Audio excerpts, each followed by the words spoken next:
We live in a society where anything that makes you a man, anything that increases your testosterone level, is looked down upon, including competition. But for men, competing is a big part of our DNA. It is something that is ingrained in our brains. We compete for many things, whether it is for a sport, for our profession, or even at war. Some men dedicate their life to compete for the highest rank in their profession, while other men compete day in day out on their business. The list goes on and on. So even though the modern society shames competition, it will always be something performed by masculine men.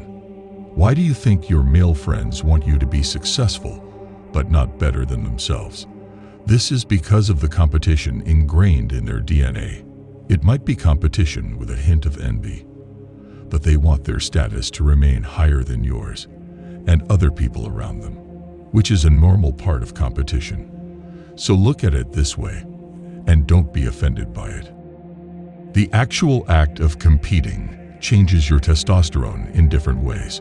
First of all, just by putting yourself in a position of competition, your body will naturally equip you with more testosterone, improving your chances of winning the competition.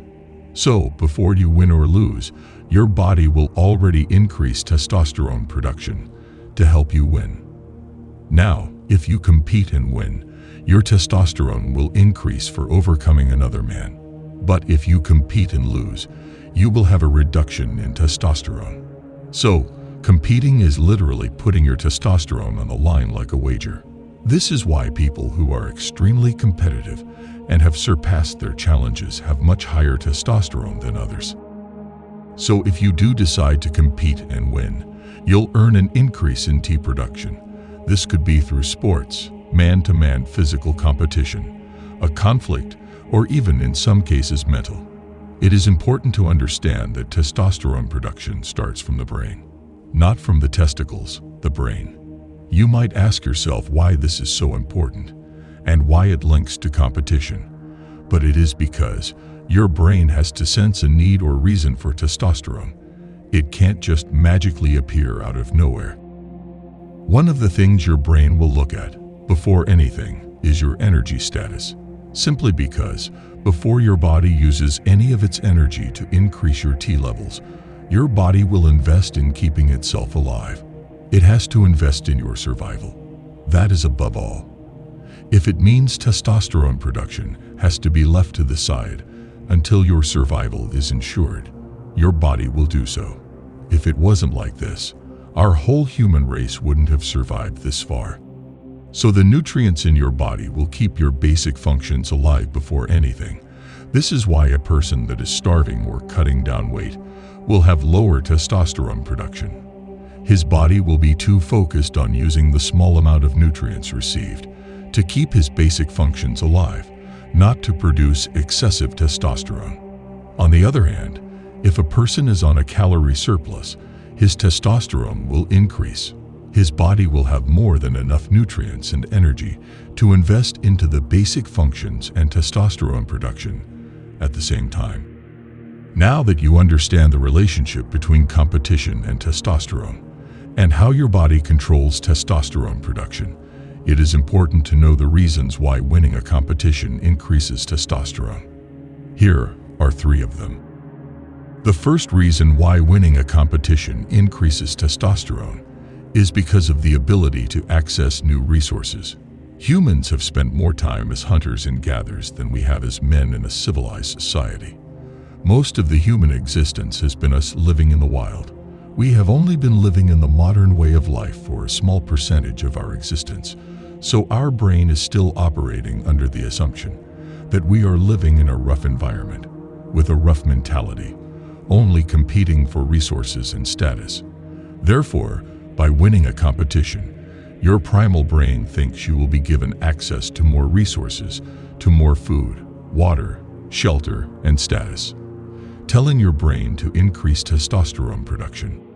The interesting thing is that making sure your brain actually believes and perceives that you are in a better situation after a competition is almost as important as the win itself. So by truly believing you are in a better state after the competition, your testosterone will increase. This is a placebo effect. The second reason why winning a competition increases testosterone is to defend off any rivals. Once you attain resources, your body will know that you will have to protect those resources. And the best way your body can do this is by increasing testosterone production, which will lead to an increase in muscle mass, strength, and aggression. Your body will be preparing you for any conflict you may encounter in the future. This happens with animals too, in chimps, lions, or anything that will face competition. For example, a lion competes for land. Once he has it, he will have to spend much of his time maintaining and defending the territory. For humans, a rise in testosterone serves to create even more dominant behaviors, which is used to defend the earned resources and status. And oppositely, when testosterone drops among losers, it will cause submissive behaviors to help avoid further loss of status. Remember, your body is actively working to adapt to your needs in all aspects. If your body does not need testosterone, there will be no reason for an increase in it. So place yourself in positions where your body will be forced to increase testosterone production. The third reason why winning a competition increases testosterone is for reproduction. The meaning of life, which is genetic survival, to be able to pass on your genes to the generations after you. Now that you have access to resources and status, and have the ability to protect it, your body will aid you with the confidence, sperm production, sperm quality, and any other needs to be able to pass on your genes. You must know that most things in life link back to sex. A man was designed to pass on genes to as many women as possible.